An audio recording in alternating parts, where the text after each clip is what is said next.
Assalamualaikum warahmatullahi wabarakatuh.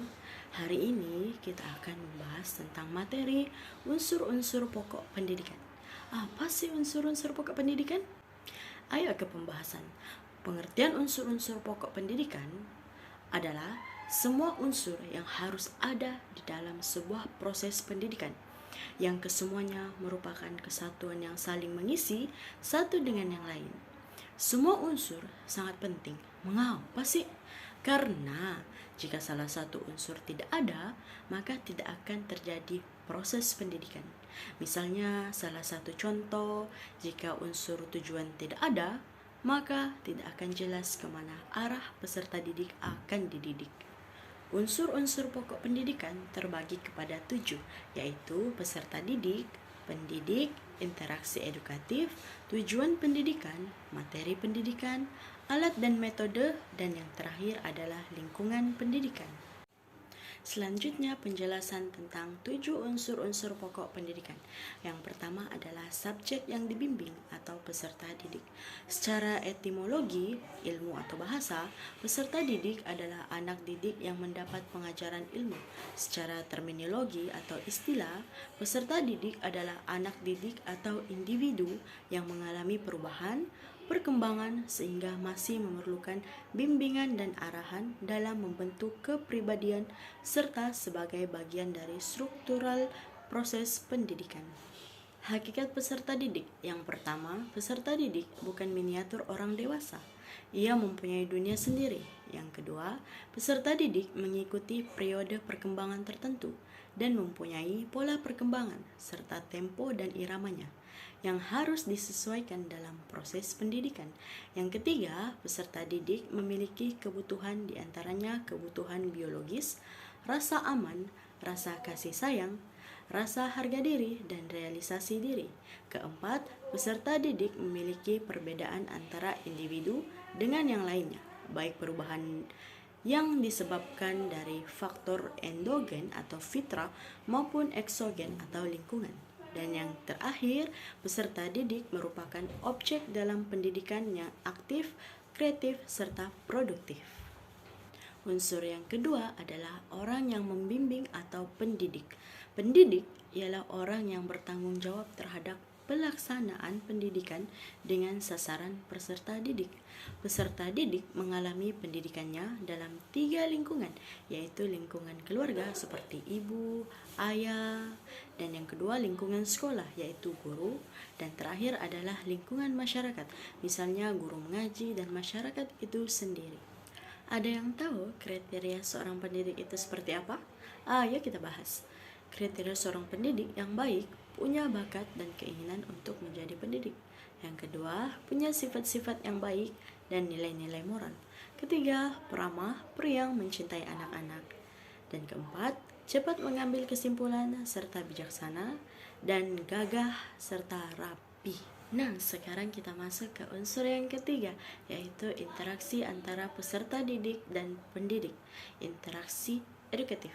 Interaksi edukatif pada dasarnya adalah komunikasi timbal balik antara peserta didik dengan pendidik yang terarah kepada tujuan pendidikan.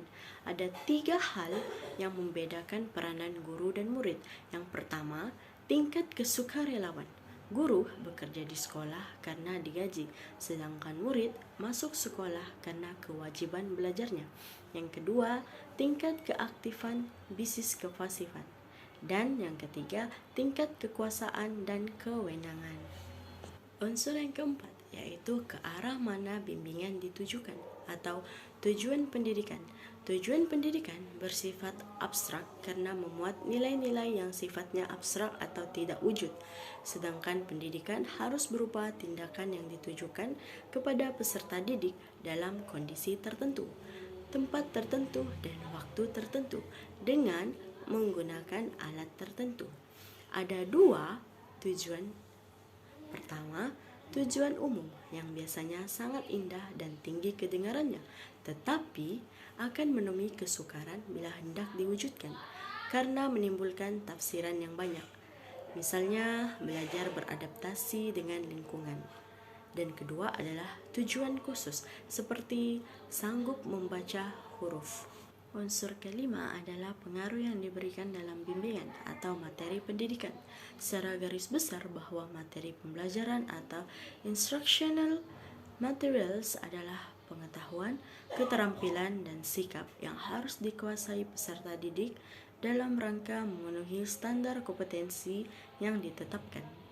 Jenis-jenis materi pembelajaran dapat diklarifikasi menjadi 4, yaitu 1. Konsep, yaitu beberapa hal utama, pokok, dan memiliki posisi terpenting. Kedua, prosedur, merupakan langkah-langkah sistematis atau berurutan dalam mengerjakan suatu aktivitas dan kronologi suatu sistem.